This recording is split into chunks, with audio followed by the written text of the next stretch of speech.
বেঁচে থেকে কি হবে যদি এই পৃথিবীতে নিজেকে প্রতিষ্ঠায় যদি করতে না পারলে? কি হবে অন্যকে দেখে আফসোস করে? কি পাবে অন্যকে নিজের সাথে তুলনা করে? নিজেকে নিজের সাথে কম্পেয়ার করো বন্ধু। কালকে তুমি যা ছিলে আজকে তুমি সেরকম নেই। তোমার মধ্যে হয়তো কোনো পরিবর্তন এসেছে, না হলে তুমি আগের মতোই আছো। এটা জীবন নয় ব্রো, এভাবে তোমার জীবন চলতে পারে না।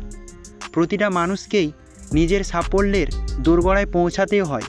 যারা পৌঁছায় তারাই সাফল্য, আর যারা পৌঁছায় না তারা এক গৃহবন্দীর মতো রয়ে যায় নিজের পুনর অবস্থাতেই। অতীতে কি হয়ে গেছে ভুলে যাও, ভবিষ্যৎ এখনও আসেনি। তোমার বর্তমানটাকে তুমি সঠিকভাবে পরিচালনা করো, কারণ একটা বর্তমানই বলবে তোমার পরবর্তী ভবিষ্যৎ কি হতে চলেছে। তো বেশি দেরি নয়, এখনই উঠো, জাগো। এভাবে সময়কে তুমি নষ্ট করো না। আজকে তুমি সময়কে নষ্ট করলে পরবর্তীতে সময় তোমাকে নষ্ট করে দেবে।